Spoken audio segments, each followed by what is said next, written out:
Hi friends, welcome back to our channel Sultana kitchen. இன்றைக்கி வந்து chicken kurma தான் பண்ண போகிறோம். எப்படி பண்ணலாம் பார்க்கலாம் வாங்க. நான் வந்து 3 வெங்காயம், 4 தக்காளி, 3 பத்தை தேங்காய், அப்புறமா வந்து உருளைக்கிழங்கு வந்து 2 எடுத்து கட் பண்ணி வச்சுருக்கேன். குக்கரில் வந்து ஆயில் போட்டு பட்டை, கிராம்பு, ஏலக்காய்லாம் போட்டுட்டு அப்புறமா வெங்காயமும் ஆட் பண்ணிவிட்டு இஞ்சி பூண்டு பேஸ்ட்டு போட்டு வந்து ப்ரௌன் ஆகிற வரைக்கும் நல்லா வந்து வதக்கணும். அப்போ வரைக்கும் தேங்காயையும் கட் பண்ணிவிட்டு அரைச்சிட்டு வந்துடலான்ட்டு கொஞ்சமாக முந்திரி, சோம்பு, கசகசாலாம் போட்டு அரைச்சி முடிச்சுட்டு தக்காளியும் ஆட் பண்ணிட்டேன். தக்காளி எடுத்தது வீடியோ எடுக்கலை.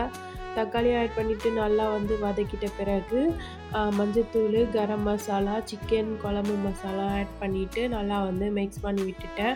மிக்ஸ் பண்ணிவிட்டு இப்போ வந்து நல்லா வந்து இந்த டைமில் வந்து உருளைக்கிழங்கும் ஆட் பண்ணிவிட்டு நல்லா மிக்ஸ் பண்ணிவிட்டு வாஷ் பண்ணியிருக்கிற சிக்கன் கூட ஆட் பண்ணிவிட்டு நல்லா வந்து மிக்ஸ் பண்ணிவிட்டு ஒரு 2 விசிலுக்கு விட்டுட்டேன். விசில் விட்ட உடனே எடுத்து பார்த்தா இப்படி தான் இருந்தது ஓப்பன் பண்ணி.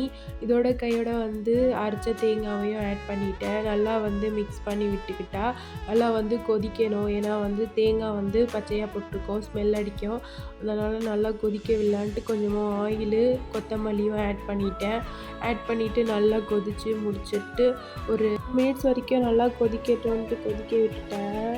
கொதித்து முடித்த உடனே சூப்பரான சுவையான சிக்கன் குருமா ரெடி. இந்த வீடியோ உங்களுக்கு பிடிச்சிருந்தா லைக் பண்ணுங்கள், சப்ஸ்கிரைப் பண்ணுங்கள். அதோட நெக்ஸ்ட் வீடியோவில் பார்க்கலாம். Bye friends.